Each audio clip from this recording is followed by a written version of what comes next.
Oh, pre. Pre, musta? Ito, ayos lang. Ikaw? Kailan di yung mo, pre? Ngayong darating na linggo. Bakit? Tama-tama, pre, pumunta ka sa bahay. Na ipapakilala ko sa'yo. Kapit-bahay namin, pre, galing abroad. Ang ganda. Puti. Sexy pa. Bata pa yun, yung mga 29 years old. Pas mo na ako sa mga ganyang bagay, bro. Pre, para ka talagang timang, pre, no? Alam mo sa totoo lang, matagal lang kitang kaibigan. Simula pa nung high school. Magbarkada na tayo. Pero ni minsan, hindi kita nabalita ang may girlfriend. Nai-inlove ka ba o... Nai-inlove naman, pre.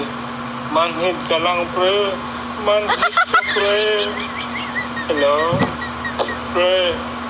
Manhid ka, pre. Alam mo ba yun? Pre. Ginti ya, saya